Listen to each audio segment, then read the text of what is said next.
It is the day before Thanksgiving. If you're in the United States, I'm sure you're just getting really excited for turkey and for gravy and for all of the fun pies. I know I am. So thank you so much for watching this video. It is Winning Wednesday. And I'm really sad because I had all of my audio cues set up for the Charlie Sheen, like, winning. And then they didn't work. So my guest today is Zahn, and her name is gorgeous. Oh, thank you. Zahn D'Amour. Am I saying that right? Because Yes, I just Zahn D'Amour. it just rolls off your tongue. It's so beautiful. So Zahn D'Amour, she's the editor. Is your title technically editor? Is it founder? Founder, editor-in-chief. Founder, editor in chief, everything. So Zahn D'Amour has she has now. I took French in college, and I still cannot pronounce this very well. Is it Amer? Amour. Say it one more time. Amour, like love in French. I know, yeah. It's such a beautiful title, again, for the magazine, and it's all about the entertainment business. And you're actually taking it in a different way right now. You talked to me a little bit about the future of the magazine and what you're doing, what your mission is. Can you tell everyone else about that? Definitely. Well, first, thank you so much for having me. I'm so excited to be a part of this. I definitely love YFE. Amaya Moore started in '09 when I was in college at Howard University, and the purpose was to help students who want careers in entertainment by providing them interviews and resources for people who are already in it. So artists and actors and tastemakers, I don't necessarily ask them about their new projects, but I ask them more about business advice and about the behind the scenes of what they do. And so now that I'm out of college, I realize that professionalism and like interest in your career starts in high school. So the new direction that I want to go with Amaya Moore is to start speaking to high school students, YMCAs, YWCAs, Boys and Girls Clubs, even Boy Scouts and Girl Scouts, and talking to them in middle school and high school about the importance of starting their career early. I went to college when I was 16, when most people are still in high school. So I know that from the time that you're in high school, you can get a jump start on your career. So I really want to go back and teach students or kind of mentor students. And it's promoting Amaya Moore, but also promoting career development. So I'm really excited about this new platform that I want to do with the magazine. And you have articles with very prominent people in entertainment. So how do you do that? Do you just email them out of the blue and say, hey, can I ask you some questions for my magazine? Well, that has been such the learning experience because I studied film, French, and animation in college, and I didn't study journalism. It was something that I saw a void, I saw a niche, and I just tried to fill it. And so I'm definitely self-taught in a lot of aspects of it. And so I taught myself how to send a media request and send a media pitch. And so what I do is I find the publicists for these different artists or actors, and I reach out to them. I let them know this is what Amaya Moore does, and I think what differentiates it is because I want to ask your client about the business. I want to ask them about their entrepreneurial endeavors, their philanthropic endeavors, and I think that catches the eye of different PR companies and publicists to want to have their client portray it in a different light. In a more professional light. Yeah. So Yeah. I think it's interesting that you said that you go through the publicist, because usually when I go for an interview, I try and reach the person itself, but him or herself, and I think it's a great idea to go through the publicist because they're getting paid for placement. Yeah. Right. So it's in their best interest to make that happen. So those are great tips, and we're gonna so Zahn's gonna be with us for Winning Wednesday, and she brought with her a few people that are winning that I've never heard of, and I'm really excited because she comes from a completely different background with the entertainment aspect, and that I really haven't explored, and I'm sure a lot of you haven't either. So we're going to get into that in just a minute, but kind of staying on the entertainment theme, and just as a fun little aside note of something that I thought was totally awesome, or should I say winning, was that this morning I woke up, I looked at Facebook, and apparently And I'm not a big like royal family type person, but Prince William got on stage last night with Bon Jovi and sang "Livin' on a Prayer" with Taylor Swift. How random is this? Does this have anything to do with entrepreneurship or anything like that? No, but I think that Prince William and Taylor Swift and Glamour magazine for reporting this, they're all winning in my opinion. So I don't know if you guys can hear him. But I'm really excited to go through and watch this video. And apparently, Prince William doesn't really sing very loud, so we miss out on that. But anyway, I just thought that was hilarious. Zahn, I don't know about you. Do you follow the royal family at all? Not. I remember when the baby was born. I liked. I When I grew up, Princess Diana was alive, so I was, I think, a little more invested then, and that was my first kind of entrance into royalty and what it is. But I really like how the new royals seem very accessible, very down to earth. And they share their baby, they don't hide it, and they just share what's going on in their lives. And I think that makes great for great TV and great news stories, and you don't have to make anything up about them because they're so transparent. So I think that's great for That is celebrity. a great point as far as transparency and having the tabloids stay out of it versus what we've seen. I am kind of looking forward to. I want to see the movie about Princess Diana that's coming out. I think that'll be interesting because, like you said, I was born in the '80s with Princess Diana and my mom. I grew up around that tabloid culture of the reporting on her, and so I think it'll be interesting. So another winning person that I just thought was fascinating, and I don't know about you guys, but I see a lot of people. Stacey at the Stacey Harris does this. They're talking about Facebook ads, especially for the holidays coming. You want to get really good Facebook ads. Now, Fable Ticks, I forget if that's the name or not. They came out this morning. Okay, interesting story. So they came out this morning on my Facebook app after I've been looking at them for a while on their website on multiple computers. And I thought it was really interesting because this is something I've seen from a few companies that are of that size where they use some kind of retargeting. So I found out about this company, Retargeter, a couple months ago. And have you guys heard of retargeting? Because it was a term that was new to me. Is it new to use on? It is, and I love learning new things. Yeah, okay, so you guys have to check this out, especially if you're doing Facebook ads. The whole idea, Facebook ads, Google ads, all of that fun stuff. So the whole idea behind this, let me check the chat, tell me if you guys know this. So the whole idea is that if you go to a website, so whether it's this fashion or the, apparel company or whatever it is, you're looking around for a little bit, your creepy cookies and all of the creepy stuff that goes Yep. online with privacy notes that you visited that website.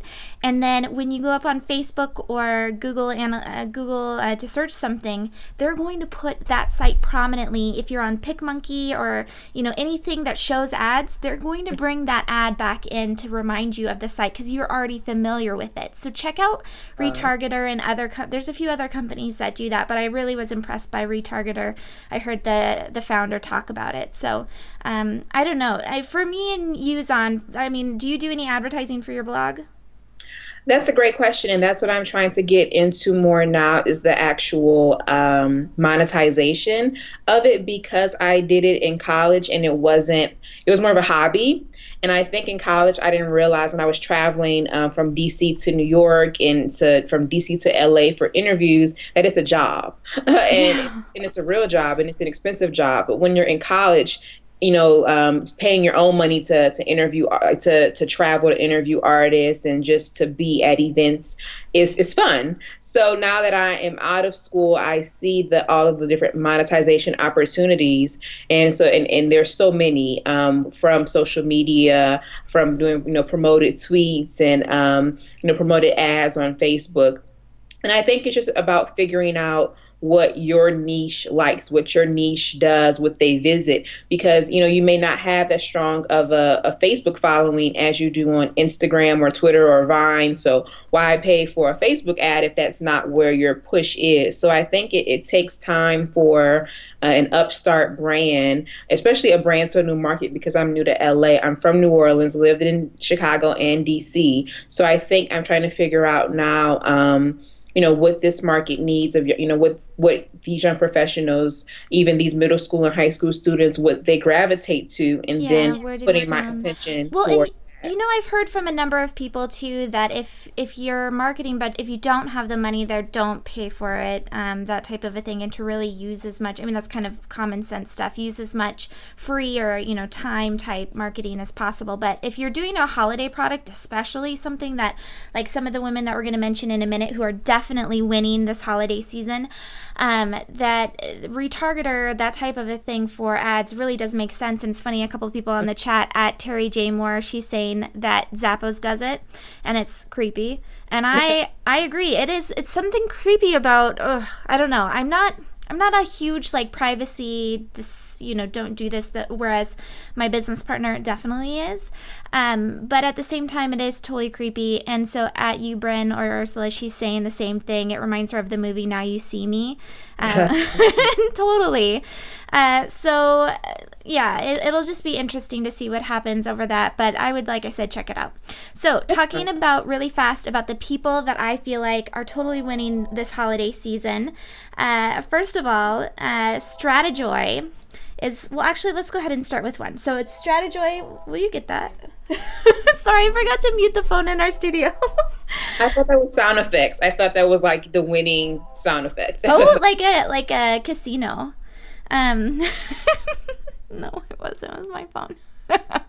So the first winning person I wanted to go over is this beautiful For the Glow, so smart and so talented, Jennifer Jordan. Anyone that puts up an Instagram like this one is winning in my books. So it's from Love Actually, To Me You Are Perfect, So Do the Resolution Challenge for Fun.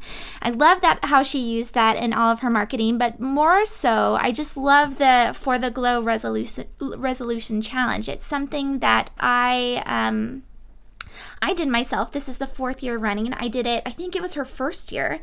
And I had just, maybe it was her second year. I had just had a baby. He was 6 months or something like that by then. And I lost all the remaining baby weight and I felt healthy. I felt like high energy and it was amazing. And it was so much fun. And she does such a good job of walking through the program. But this starts at the beginning of January.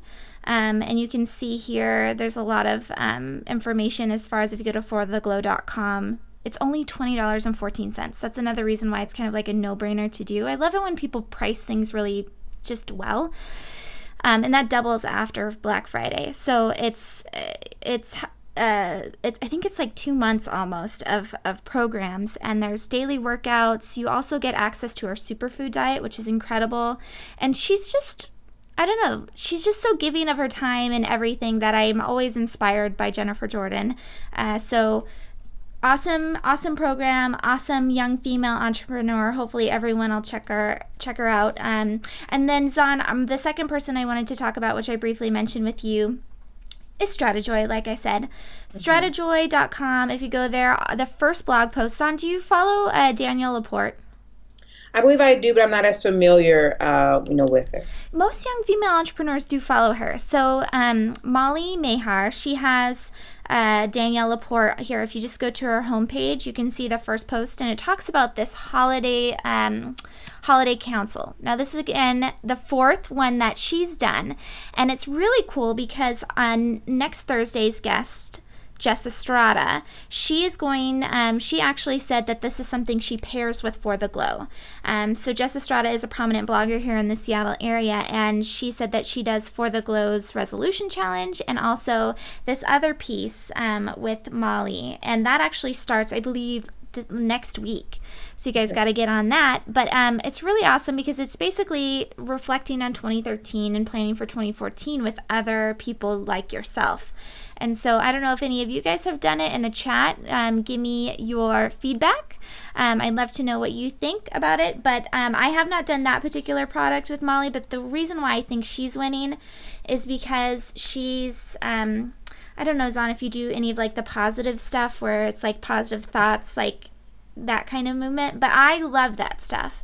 And I really resonate with everything Molly says and everything that she reminds us of. And I like her on Facebook. Hopefully you guys do too. But I definitely think those two women, Molly Mahar and Jennifer Jordan, are winning the holidays because they're getting us young female entrepreneurs mentally and physically prepared for 2014 to make it the best year ever. So hopefully you guys will check that out. And then Zahn, you had a blogger that you wanted to mention as winning. And I'm really excited to hear about this blogger. Well, her name is Nicole Bitchie, or Nicole Kane is her real name, but her name is Nicole Bitchie online. And so she's my favorite blogger because she absolutely started from the bottom in terms of creating her own brand. About 6 years ago, she was 28, and her parents had passed, both of them, and she didn't have a job, and she was living with her aunt and was creating her blog, and her aunt thought that she was just playing on the internet and kicked her out. And so she just really had to hone in on just devoting her full time to creating the brand. And it's similar to Perez Hilton in terms of it being a gossip site, a celebrity gossip site. However, I like that she's transitioning from just doing celebrity gossip to doing more lifestyle. And she has a line of t-shirts, Pretty Girls Read. So she's very into all the books she suggested about business and entrepreneurship I've purchased. And I love her because she's just so transparent. As you mentioned about the two bloggers that you believe are winning, I think it's important when you have a brand and a platform to be transparent and to tell people, hey, I've struggled. This is my story. Life isn't perfect. And so I can really relate to her and just everything that she does. And so she has her main site, NicoleBitchie.com, and then she has XO Nicole, which she's launching, and she does events. And she's all about just empowering women and helping them to know that, your story, your testimony is kind of what helps you to create your own lane and your own niche. So you may not have, an extraordinary talent. You may not be able to sing or dance, but if you have a story, you can write about it and inspire people. So that's why I think she's winning, because she's always true to who she is. And that's what keeps millions, literally, of people coming to her site. And that's what keeps her, well paid with advertisers and different opportunities, because people love her story. Well, and what's interesting too that you mentioned the story piece, and I want to make sure that we get into the next article that you had before we wrap up.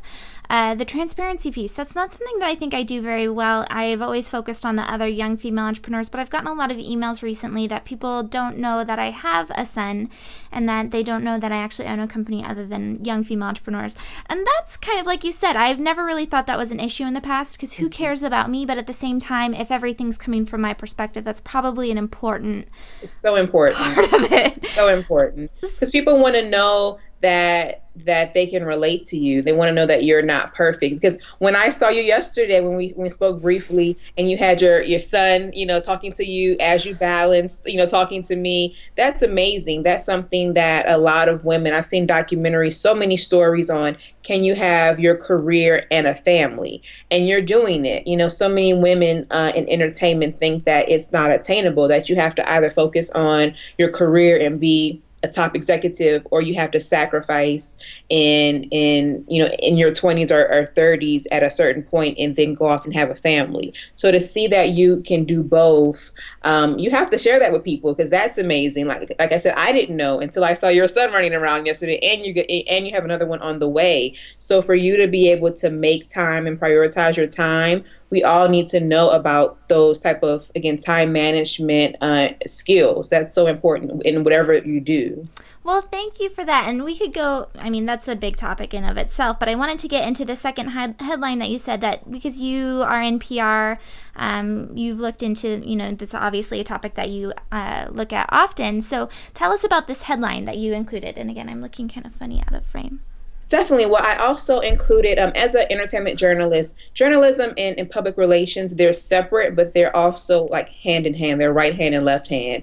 And so if you're a journalist, you have to know publicists to get those stories and those leads. And so when I was trying to think of what what do I use as a or as a journalist? I look at PR Daily, and I want to shout out Candace Nicole in DC. She's a great publicist that is a mentor and a friend, and she always links great articles from prdaily.com. And you just really have to be in the know to know what publicists are. How they're branding their clients, and so there's a link that I sent about 5 PR and social media trends for 2014, and it gives you tips about how to create your content and how to do the right things to promote yourself and to sell yourself, and creating a content calendar for 2014. And so just what publicists do, again, goes hand in hand to what journalism students and professionals do. And so I think that if you're aspiring to be in this field, you have to look into journalism, but also you have to know about marketing and branding and advertising and PR. It's not just, oh, I want to be a journalist. You have to know about all these other different fields to make what you're doing work. And so I love reading prdaily.com just to see what's new and just the trends and the forecasting. Is this prdaily.com? I don't look at it. So is it something? Oh, you can close it. I was gonna say, is this something that's like protected and you have to pay to get access to? No. They're free articles that you can read on so many different topics. And they talk about journalism too. But like I said, what I love is that there's so many different things that you need to know about journalism before you get into it and start a blog or a magazine. And I love that PR Daily has, writing tips, and they have training and social media tips and media relations and just how to handle crises, and just all the things that you need to know are there. It's a great resource. Well, I'll have to check it out. And thank you so much for those 2 resources, because again, I have not, and Jess Estrada, who, like I was mentioning, is on YFE Chat Live next Thursday, said that that's the only gossip blogger that she reads. Oh, and I'm gonna have to follow her now because I was looking through her posts. And then the PR Daily, I'll definitely have to check out, because again, that's free. I mean, PR is something you definitely need to make sure that we are keeping up on, and it would be interesting to see what the industry has to say about it. But Zon, where can everyone find you after this? Because this has been great. Thank you so much for being on the show. I really appreciate it. No, I've wanted to be on for so long, so I'm so appreciative. Well, my magazine is AimeAmour.com. That's AIMERAMOUR.com. And I have a blog. It's zondamour.com. That's ZONDAMOUR.com. And on Twitter and Facebook and Instagram, I'm Ameamour Mag, which again is AIMERAMOURMAG. Awesome. Well, thank you again, Zon, and happy Thanksgiving. I hope you enjoy it with, well, actually, is your family anywhere near you? I have some uncles and aunts in LA, but I'm from New Orleans, so I see the main family for Christmas. But the volunteering piece on Thursday, I'm so excited to do because I'm new to LA, so I'm looking forward to that. Well, happy Thanksgiving, Zon, and hopefully we'll have you back on soon for another daily live webcast. Of course, I would love to anytime. All right, thank you. So we've been watching, you've been watching, I've been here. I keep doing that. I don't know what's wrong with me. You've been watching Zon D'Amour. She's my guest co-host today, and we talked about Winning Wednesday. We named 4 different people that are winning. We also definitely gave a big winning sign up over to Prince Harry and Bon Jovi, and also make sure that you check out Retargeter or companies like that if you're doing a holiday product where people purchase. So this has been Jennifer Dono. You can tweet me at Jennifer Dono. Make sure that you sign up for YFE's mailing list at yfe.me/mailed it. That's the best way to stay in the know with everything YFE. You can find replays of the show on YouTube and on iTunes. And tomorrow's show is a Thanksgiving show. It's the theme, it's Thematic Thursday. It's Netflix. And unfortunately, we're not going to do it live because it is Thanksgiving, but you can find it at youtube.com/YF Entrepreneur. It'll pop up in the morning. And so it's going to be really fun. Again, the theme is, did I say that? Netflix. And then we'll be back on Friday live. And again, no YFE chat. Make sure that you show up next Thursday at 6 p.m. Pacific, 9 Eastern to hear from Jess. And actually, my co-host, so usually I have Stacey Harris doing Twitter and just adding some fun into the show. Next Thursday is at Corey Freeman. So it's going to be lots of fun. Thank you all so much for watching, and I hope to see you back here again soon, Monday through Friday at 10 a.m. Pacific, 1 p.m. Eastern.